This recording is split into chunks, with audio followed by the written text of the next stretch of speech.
जिसने चुन लिए सारे कांटे, फूल ही फूल जिसने है बांटे, जिसने चुन लिए सारे कांटे, राज छोड़ दिया, ताज छोड़ दिया, राज छोड़ कर राज छोड़ बनवास जिसने झेला, सौतेला सौतेला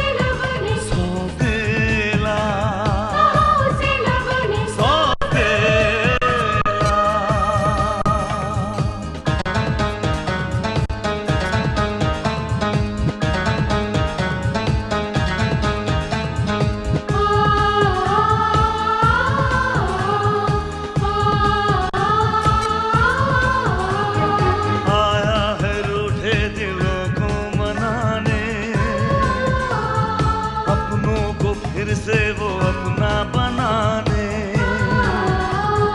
पर उसको अपना न माना किसी ने, न समझा किसी ने, न जाना किसी ने, साथ छोड़ दिया, हाथ छोड़ दिया, साथ छोड़ के हाथ छोड़ उसे कर दिया अकेला, सौतेला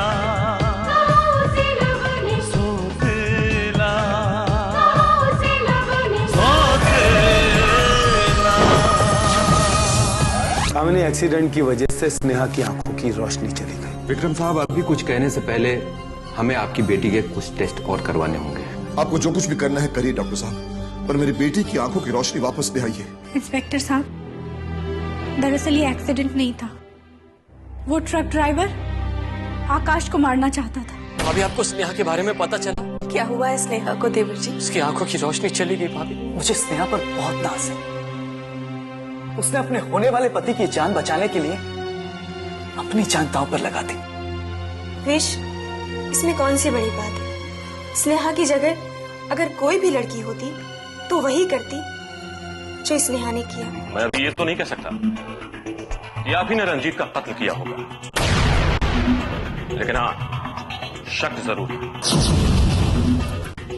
और उसी शक के बिना पर मैं आपकी पत्नी सुमन को गिरफ्तार करने आया हूं। देखिए इंस्पेक्टर, आप शक के बिना पर इस तरह से मेरी पत्नी को गिरफ्तार नहीं कर सकते। आपके पास अरेस्ट वारंट है? ये रहा गिरफ्तारी का वारंट।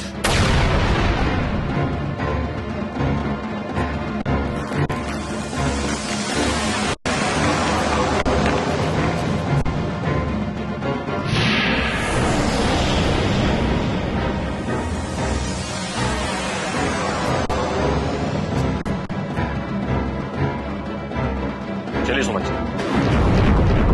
तुम चलो, मैं आता हूं। चलिए। करता हूं कुछ।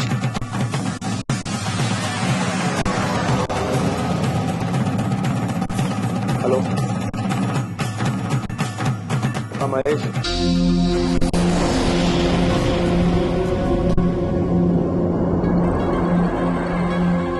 क्या हुआ कामिनी? शुभम, वो पुलिस भाभी को अरेस्ट करके ले गई है। भाभी को पुलिस पकड़ के ले गई? लेकिन क्यों? वो उनका मानना है कि भाभी का रंजीत के साथ कोई संबंध था। लेकिन रंजीत के साथ संबंध तो तुम्हारा और मेरा भी था, तो पुलिस भाभी को पकड़ के क्यों ले गई? क्योंकि पुलिस को रंजीत के घर से भाभी और रंजीत के कुछ फोटोग्राफ्स हासिल हुए। रंजीत के घर से भाभी और रंजीत के फोटो? लेकिन कामिनी, जहाँ तक मुझे पता है भाभी के रंजीत के साथ कुछ ऐसे ताल्लुकात नहीं थे, तो फिर भाभी के फोटोग्राफ रंजीत के घर से? हाँ शुभम, लेकिन रंजीत ने कुछ ट्रिक फोटोग्राफी करके फोटोग्राफ्स बना ली थी। उसी फोटोग्राफ्स को लेकर वो भाभी को ब्लैकमेल भी कर रहा था, और अब उसका कत्ल हो गया तो सारा का सारा शक भाभी पर आ गया। लेकिन शुभम, मैं जानती हूँ कि रंजीत के कत्ल में भाभी का कोई हाथ नहीं है। मैं महेश अंकल को फोन लगा के बात करता हूँ। वो भैया महेश अंकल से ही मिलने गए हैं। फिर तो मैं घबराने की कोई जरूरत ही नहीं है, महेश अंकल सब संभाल लेंगे। I really hope so. पता नहीं वो पुलिस वाले भाभी के साथ कैसा बिहेव कर रहे होंगे। सब ठीक हो जाएगा कामिनी, रिलैक्स, सब ठीक हो जाएगा।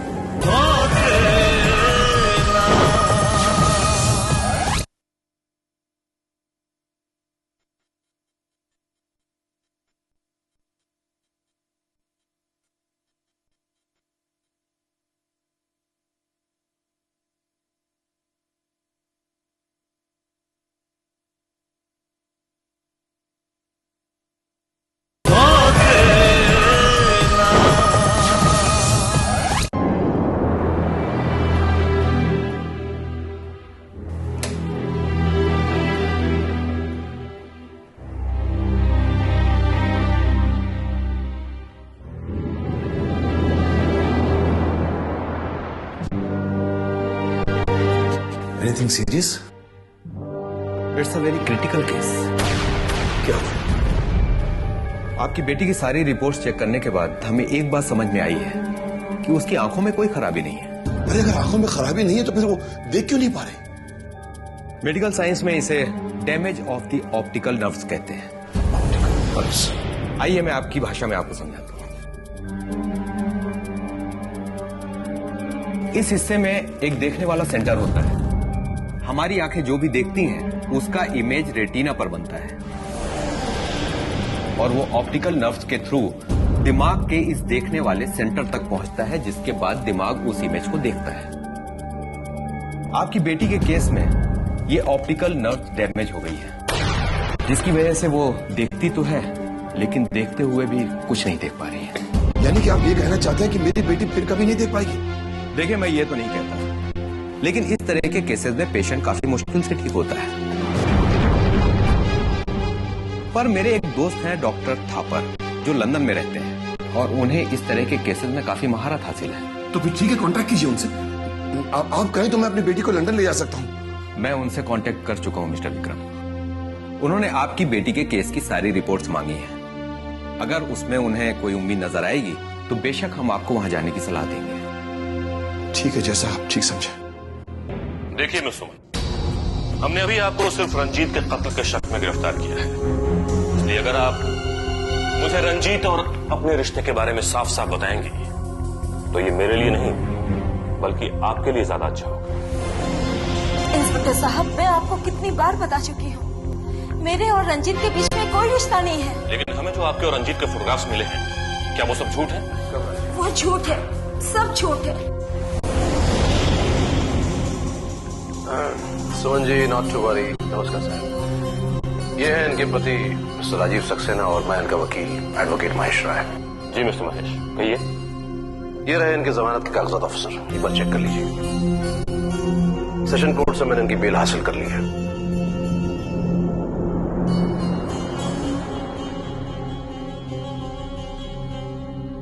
अब आपने इनकी जमानत करवा ही ली है तो आप इन्हें लेकर जा सकते हैं। Thanks officer. आइए।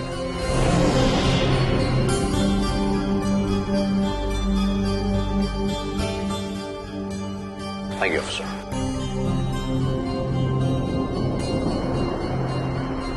सुमन ने भले ही रंजीत का खून न किया हो, लेकिन रंजीत के साथ कोई ना कोई ताल्लुक जरूर है।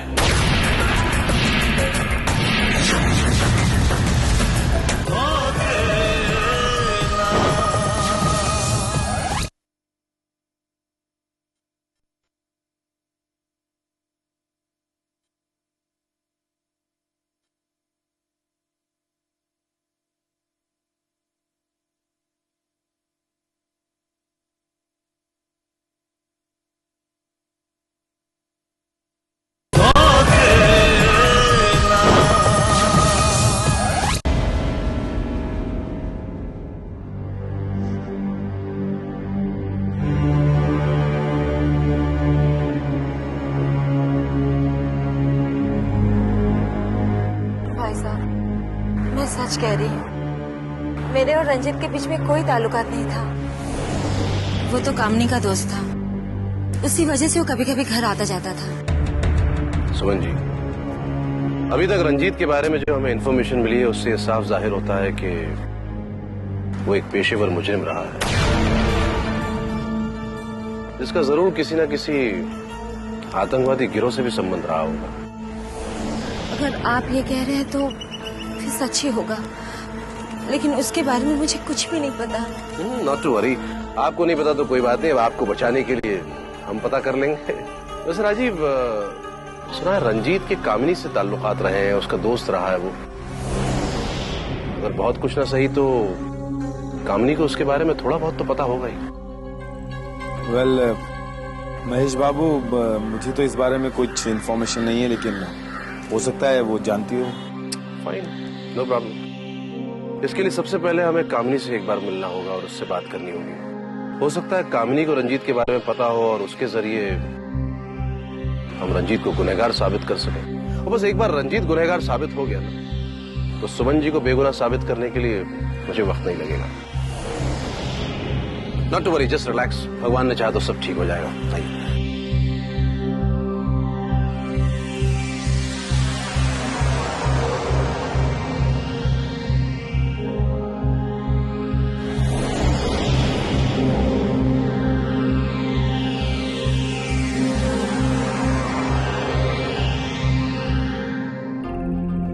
बात मैं अभी भी ना समझा डॉक्टर ने साहिबा।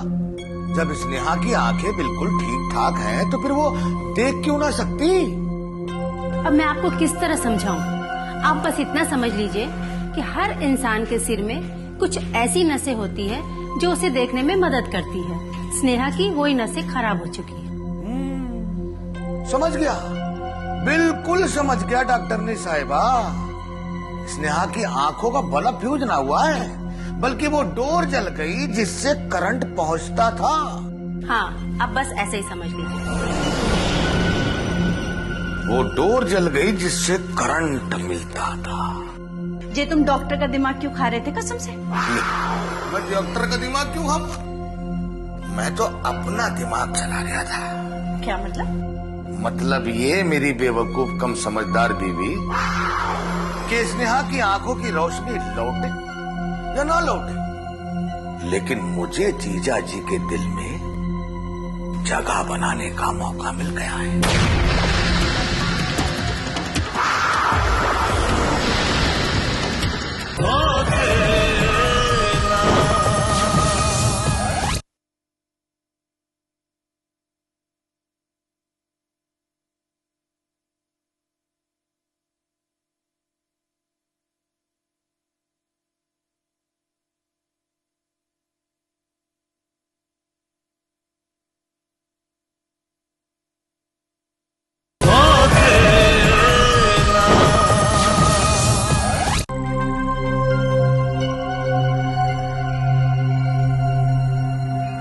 आकाश। जी बुआ जी। मैंने अभी अभी स्नेहा के बारे में सुना, सुनकर बहुत दुख हुआ। एक छोटे से हादसे ने उसकी सारी जिंदगी को अंधेरे में डुबो दिया। आज भले ही स्नेहा की आंखों की रोशनी चली गई हो, पर सारी जिंदगी वो ऐसे नहीं रहेगी। हाँ, सोचने में तो कोई बुराई नहीं है, पर ये भी तो सोचो कि अगर हकीकत में स्नेहा की आंखों की रोशनी वापस नहीं आई तो क्या होगा? आकाश, मुझे तो लगता है जो होता है वो अच्छा ही होता है। अब देखो ना, अगर यही हादसा शादी के बाद होता तो तुम्हारे लिए तो सारी जिंदगी मुसीबत बन गई होती।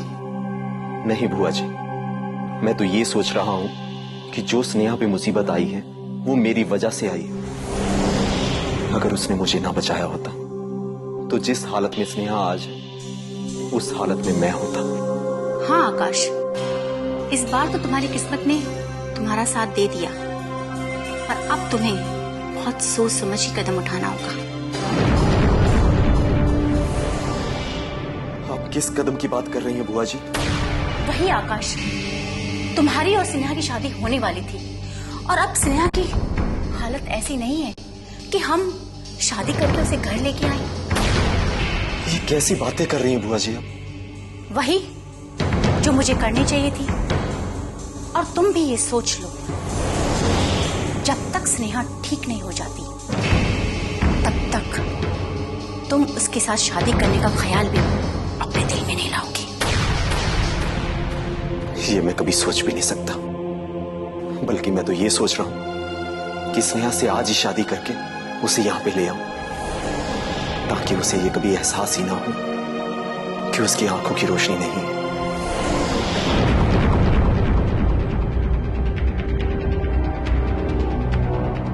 लो, ये तो मेरी पूरी बात सुने बिना ही चला गया।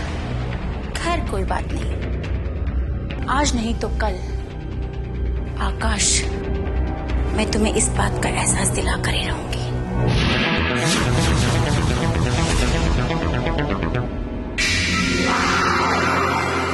डॉक्टर साहब, ये मैं क्या सुन रहा हूँ? क्यों, क्या हुआ नारायण बाबू?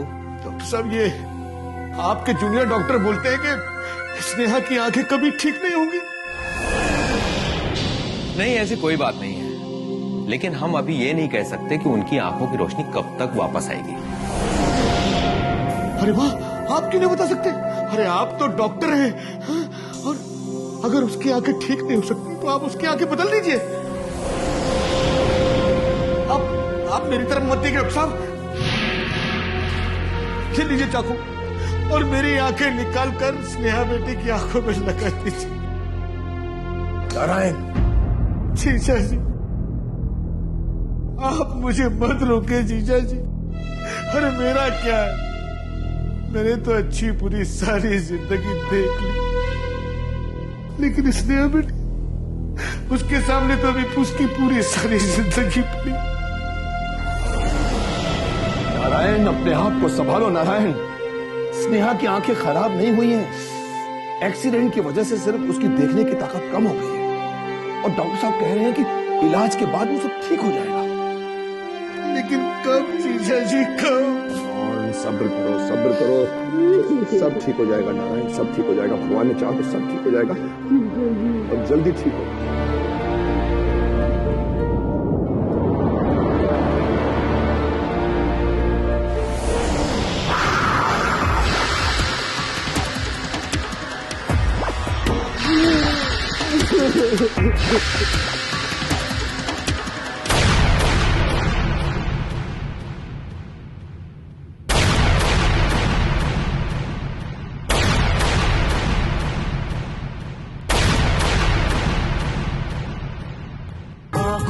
ख्वाबों की बारात लेके,